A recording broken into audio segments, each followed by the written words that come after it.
On the last exciting episode of AxoniusRex, we followed the story of the female human and the male Majin, the new recruits of Universe 11's Pride Troopers as they're training in space with Toppo and Dispo. Meanwhile, in an alternate reality, after the death of future Gohan at the hands of 17 and 18, Trunks, as a time patroller deep in the future, would then go back and save Gohan's life, changing history for the worse, creating Gohan Black. This new threat would need the intervention of the time patrollers, and the female human and male Majin go back to fix the anomaly in the timeline. Using this as an opportunity to test her skills after training, she goes in on a one-on-one fight against Gohan Black until Timebreaker Gohan drops in. The seriousness intensifies as the male Majin enters the fight, and the real battle begins. Fighting off against Timebreaker Gohan, she is quickly overwhelmed and smashed into the floor below. There she's trapped within her own subconscious, and she has to fight off avatars of her own neuroses in order to overcome her mental barriers and unlock the hidden potential within to defeat this new powerful enemy. One by one, she defeated the different avatars of her own neuroses inside her own mind, eventually allowing her to unlock the full hidden potential that existed within, overcoming the memories of her father's death and becoming a new, better warrior. She regains her sense of self and re-enters the fight against Timebreaker Gohan. There, her power amplified to huge new strengths. She's on an evil level playing field with this formidable foe. Catching him off guard, she catches him in a spirit sword, and without mercy, and without a second thought, she blows him into oblivion with a Big Bang Kamehameha. Flying back to KonTon City to tell the Supreme Kai of Time, but it is eerily quiet. Deborah and Few are about to set their dastardly plan into motion. Deborah at the top of the Dragonball altar catches the attention of the Namekian, who wastes no time in powering up and heading straight towards him. Deborah waits at the top of the altar for a father-son showdown. 8 of the most powerful supervillains drop down in a massive ring around KonTon City. One by one, they start charging their supervillain energy. Jiren, Fusamasu, Broly, Omega Shenron, Kid Buu, Janemba, Golden Frieza, and Cell. One by one, unleashing all their pent-up supervillain energy, resurrects the demon Hirudegarn. The supervillains then scatter, taking up their stances around KonTon City, in preparation for the heroes returning from their various battles against Timebreakers and clones.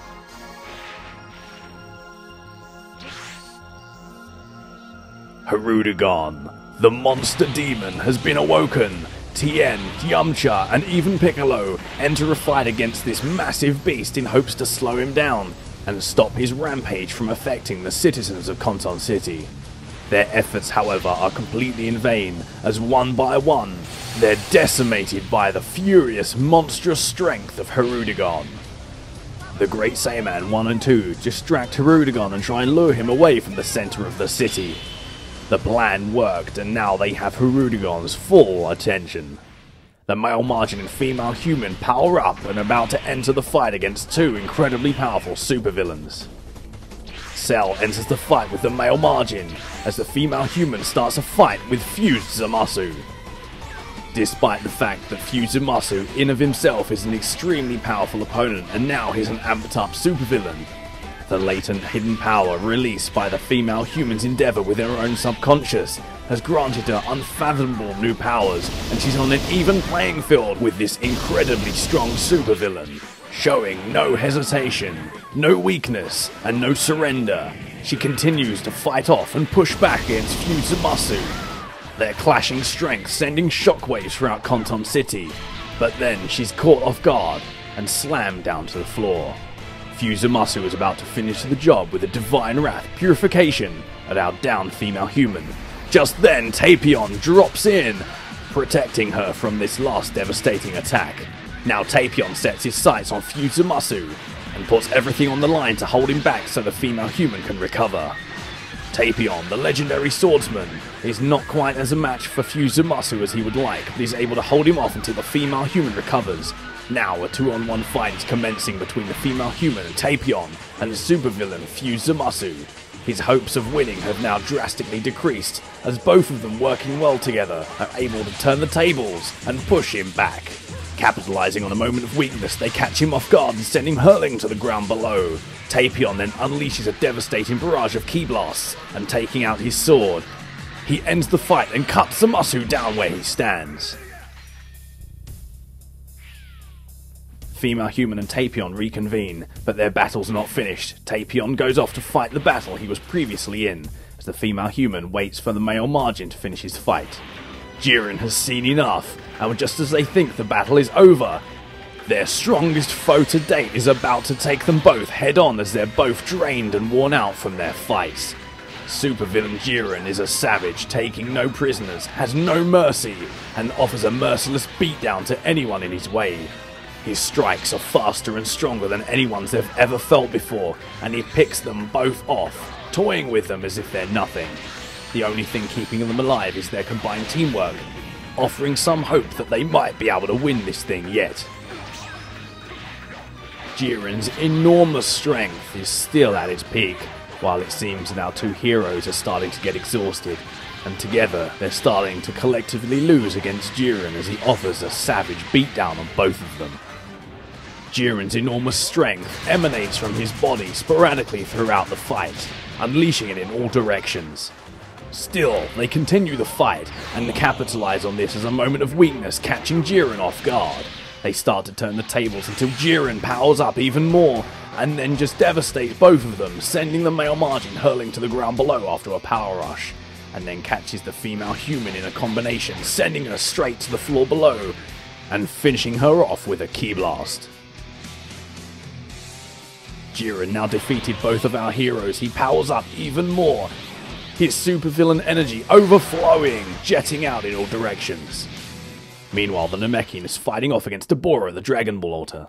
The Male Majin and Female Human are dazed, but not defeated. They both get up, and after collecting themselves, decide this is not the end, and they re-enter the fight against Jiren. Somehow, despite being exhausted, they hold their own against Jiren after he's powered up even more. Their defeat seems to have given them more strength than they knew they had, and pushing their limits further. Jiren's still a formidable opponent, but now their teamwork combined with their elevated strength and determination to continue this fight manages to slowly but surely turn the tables. Jiren's tricks are no longer working, and they catch him off guard yet again. Now is the final, last, definitive counterattack. Leaving him dazed, they catch him in a jaw, Super Kamehameha, defeating Jiren for good. Now they drop down, and the Male Majin starts to heal both of them with an energy zone in preparation for the fight against Hirudegarn. Across KonTon City, the Female Majin and Majin Buu are getting ready to spring the counterattack against Hirudegarn. The Male Majin and Female Human rush in to aid in this counterattack. Just then, the Freeze Rays character and Cooler drop in as the Female Majin and Buu start to launch the counterattack. Using both their combined ultimate attacks, they force him onto the floor. The Freeze Rays character and Cooler charge up their supernova coolers, launching them into the back of Hirudegarn. Across KonTon City, the Female Human and Male Majin both launch their last maximum power Super Kamehamehas. Across the other side of KonTon City, Vegeta and the Male Saiyan charge up a Super Gallic Gun, unleashing all of their final energy into Hirudegarn. Finally, the Female Human converts Tapion's sword to the Sword of Hope and plunges it deep within Hirudegarn, cutting him down where he stands. And just like that, the battle is over. Zeno's guards and Zeno beam down into KonTon City. With a single wave of his finger, he erases Hirudegarn on the spot and Deborah at the top of the Dragonball altar, setting back KonTon City back to the way it was before the demon Hirudegarn's resurrection. Zeno beams down into the center of KonTon City to tell them all why he has come. It turns out that the waiting is finally over, for 8 different universes of all of the strongest fighters in their universe are about to coalesce and fight in the Tournament of Power. Let's take a look at the stat points. First, for the QQ Bang, you want to find something that gives you a good amount of ki and stamina that detracts from health and basic attack with leaving your supers and strikes relatively alone. The Super Soul is the ultimate power is mine, which boosts all of your attacks by a medium amount and the limit burst gives you attack up, ki auto recovery, stamina recovery at the cost of your speed. Now for the attribute points, 100 points will go into your strike supers for additional damage. 84 will go into your stamina for 2 extra bars, 84 will go into your ki for 2 extra bars, 50 points will go into your health, and the rest you will dump into your basic attack. Now for partner customization, you're going to be using the Male Majin Build number 6, and go to last week's video to find out what that is. Now let's look at the super moves! Divinity Unleashed will be your charging move to allow for light speed ki regen while attacking in battle. Next is Sabbath Strike, a move that you can use to follow up after combos with a massive punch to the face, or pressing the input twice will vanish above the enemy, slamming them into the ground below. Next is Brave Sword Slash, a really versatile move you can use after knockups, knockbacks, or even midway through combos, which sends a series of ki slashes through the air, hitting the enemy multiple times. Next is Punisher Shield, a very effective counter move you can use against people rushing in or against ki attacks that vanishes behind the enemy and delivers a quick swift kick to the back of the head. Your Awoken Skill is Potential Unleash for an even boost to all skills. Your first ultimate is Sword of Hope to convert Tapion's sword into a massive spirit sword that you can use a multitude of combinations with, ending in a massive slash that killed Zamasu in the anime. Well, it didn't actually, but you know, it might as well have done. Your second ultimate is Dual Super Kamehameha, an excellent move that doesn't do a whole lot of damage, but once it hits it never misses. Use this with the Male Majin Build number 6, or use this with Goku if you don't have a second character. And finally, your evasive is Spirit Explosion to push away attackers in all directions and to protect yourself from incoming damage, and also is blue. Now it's time for the damage test!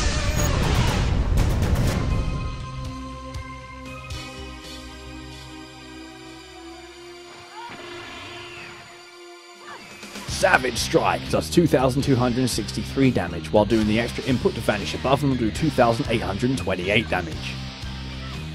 Brave Sword Slash will do 2,261 damage. Punisher Shield only does 1,086 damage, but it's a really good counter move that's not used for its damage, it's used to catch the enemy off guard. Moving on to the Sword of Hope, your basic 3-hit slash move does 1,978 damage. Your charging in attack does 848 damage. The spinning move does 1,696 damage, and the final attack does 7,638 damage. Moving on, your full light combo chain will do a pretty nice 3,752 damage. Your full heavy combo chain will do an also pretty nice 3,237 damage. Your full mixed combo chain, your heavy light heavy light heavy, will do 3,367 damage. Here is the first super damage combo, utilizing a rush in stamina break combination followed by a heavy combo chain straight into a Brave Sword Slash, vanishing into a Savage Strike and then into a Punisher Shield that do 11,093 damage we're gonna call the Punishing Savage.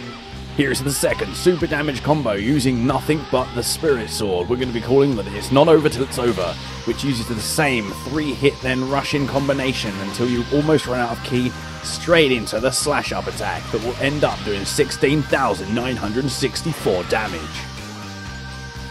Here is the final super damage combo utilizing a rush in stamina break combination we're going to be calling the Hack and Slash, using a Brave Sword attack, a rush in, another Brave Sword attack, another rush in, another Brave Sword attack, doing 12,995 damage. This has been my character build, my level 99 hybrid build female human character.